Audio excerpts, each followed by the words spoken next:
Last year I released a video titled MTB versus gravel bike, which is best for bikepacking, and that video did really well. It's got something like 60,000 views at the moment.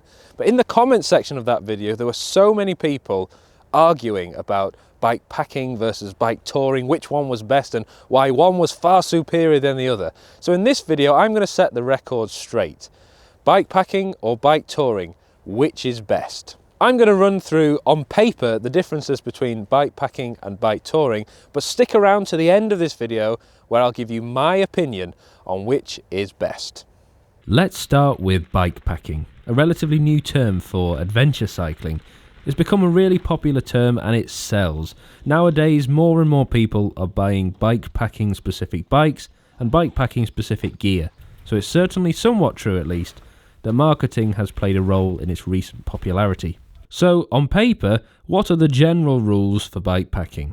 Most or all of the routes should be off-road, and by that I mean canal towpaths, cycle paths, bridleways or fire roads, anything that isn't a traditional road. So for that, the bikes tend to be ready for off-roading. We've seen a rise in popularity of gravel bikes, but cyclocross bikes or any form of mountain bike can also be used, basically anything with chunky tyres and easier gears. Bikepacking typically involves camping out in a bivy bag or tent, with less of a focus on other accommodation types. Bikepacking bags are used to carry luggage. These strap directly onto your bike and fit most bikes easily.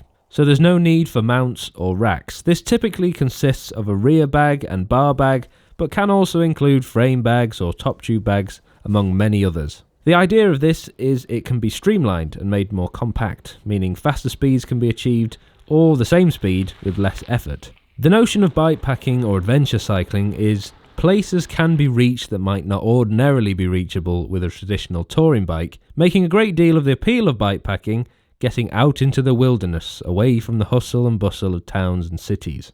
One other attractive feature of bikepacking is that in theory, any bike can be used. It's less rigid of a structure than bike touring bikes of the past, meaning you don't need to buy a specific bike. You can use the bike you have in your garage. There are so many different bags, racks and mounts available nowadays that can fit all myriads of machines, so any bike can definitely be used, assuming you have the bags to fit it. Having said all this, bikepacking on the road has increased in popularity. The lightweight, streamlined setups used means that larger distances can be covered more quickly and minimally than before, making it attractive for weight weenies or ultra-distance riders. Speaking of being a weight weenie, in order to carry enough gear to be comfortable for a decent length tour with a minimal bikepacking setup, you'll need to buy some ultralight gear, which is expensive. Moving on to cycle touring. By contrast, cycle touring is mainly done on the road. Tours can be very long distance, such as riding around the world, so enough gear has to be carried to meet the demands of such a challenge.